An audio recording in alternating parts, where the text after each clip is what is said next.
welcome to Working Mom Village. As you can see, it's cold and it's snowy out. Snowing! So it is time for us to winterize our vehicles.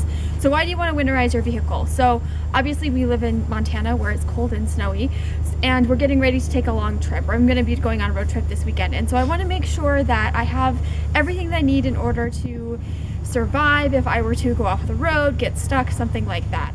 Kind of two reasons for that. One, obviously it's cold and snowy, but two, we live in Montana where it can be really, really rural in certain areas. It is because it is so rural, you might have a situation where you might end up off the road and someone might not be there to help you for quite some time. So like she said, you want to make sure you have enough supplies in order for you to take care of yourself, take care of your kids, you know, all that kind of good stuff. So what do we have? What are we working on? So we're working on packing up a bag. First thing we have is just a backpack. This is what I'm going to put everything inside of. Great use for your kids' backpacks, like end of the school year, and maybe the strap is busted or something, or it's just not going to be able to be used the next year. This is an awesome use for that kind of item. Okay, we have a shovel here. This one is a handy dandy smaller shovel. It'll fit anywhere.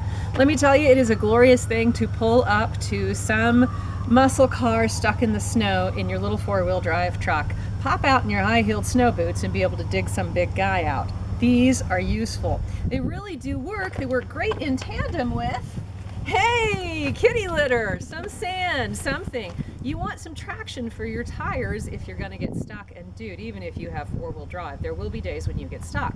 So being able to dig out around your tires enough to put some kind of chains or straps on, or to put this down in back of them, can be the difference between you getting out of there and getting to whatever fun thing you wanted to do, or waiting a very long time for very busy tow trucks. Sadness. Yes. So we have some cat litter. This is just going to go again in the back of the car. The other thing that's nice about cat litter or sand or anything like that is it's going to add some weight to your vehicle so that you don't slide around as much. If you have more weight in the back of your vehicle, depends on kind of vehicle you have, it will help you have more control and get around a little bit easier when the roads are bad.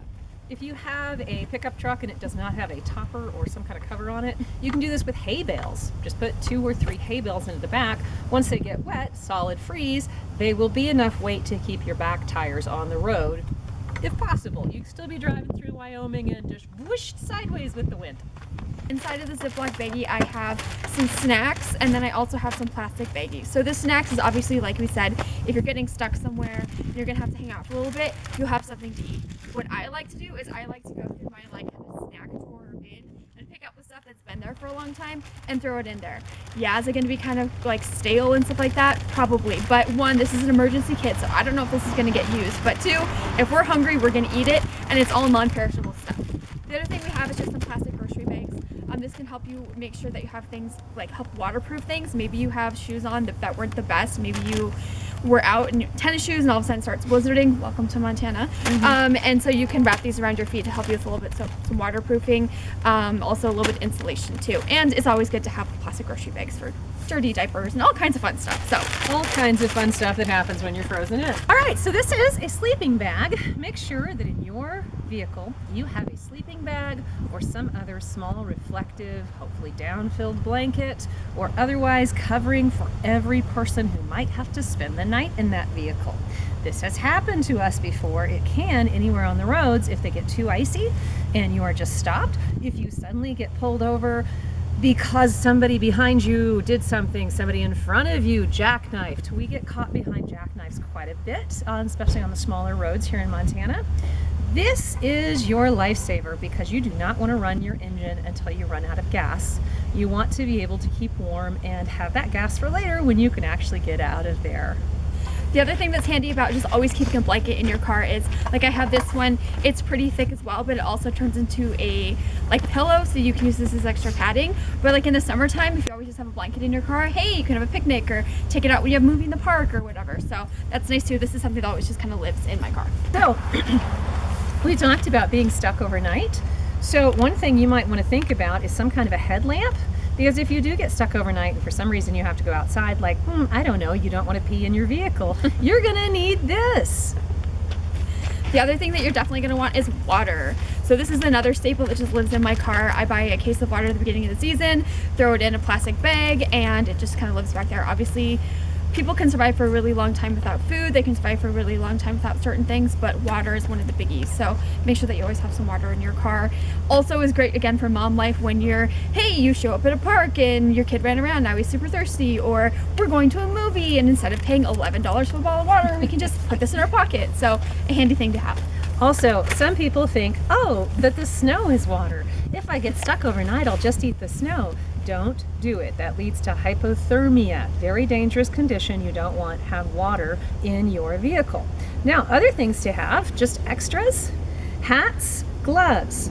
These you can buy at the dollar store. And if you have a child under the age of, 20, they're losing about 15 of these every 6 months. So since winter lasts longer than that here in Montana, many a time, we buy these in bulk. Some of the extras, or if they're a little bit too small, but you can still stretch them over people's hands and heads, go into our vehicles during the winter, because if we get stuck somewhere, they're going to appreciate these. Also, the lovely hand warmers. Nothing says I'll make it through the night like warm hands. So having enough of these in your vehicle to where everybody can maybe switch one out about on the hour will keep everyone's spirits up. And if you are stuck and it's dark and cold, you are going to need them to be warm and have some sugar so they can all stay calm. Yeah. Hand warmers, you can get those in bulk at Costco, which is nice. Costco. So that's a good place to go and stock up. Other things that we have, again, be thinking layers. How many layers can I put on? We have blankets, we've got hats. Even the tiny gloves that don't fit, you could always use the under layer and then put a glove that does fit over top of it. So just adding that extra layer of insulation.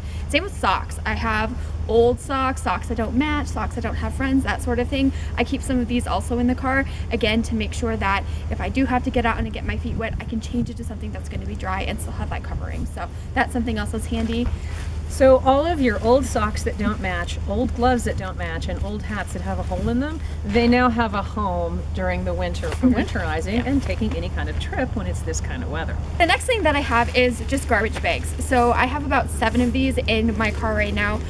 They're awesome for lots of things. Obviously you use a garbage bag and all that, but in a winter kind of situation, this is going to be something that is waterproof. So again, you got stuck, maybe you were anticipating the weather changing on you and it did. You don't have anything waterproof. You can at least put this over top of you as kind of a makeshift poncho. It will help with that.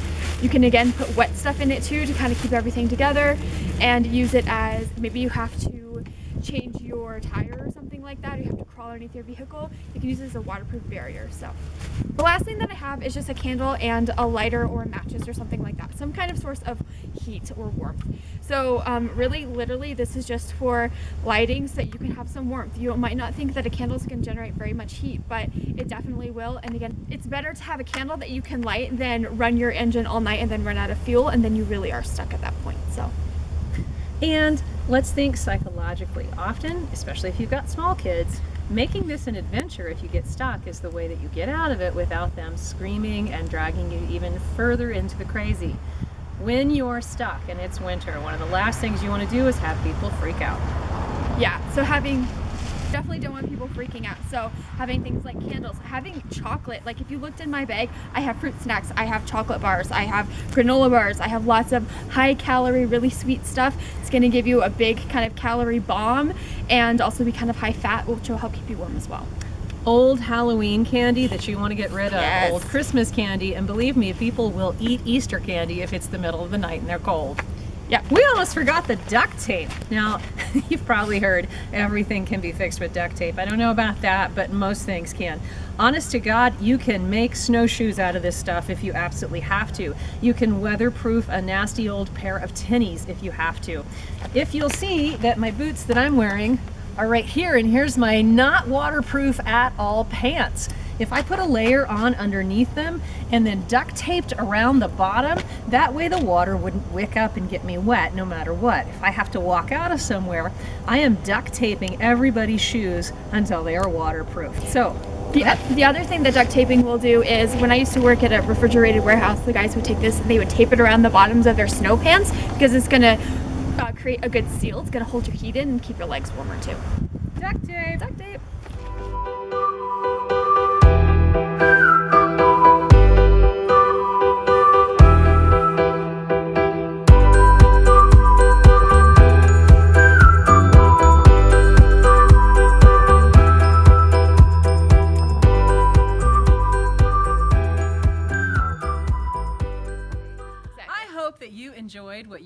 and it was helpful to you. If so, leave us some comments, like and subscribe. Everybody point to the button. Whee! Somewhere. Wherever it is.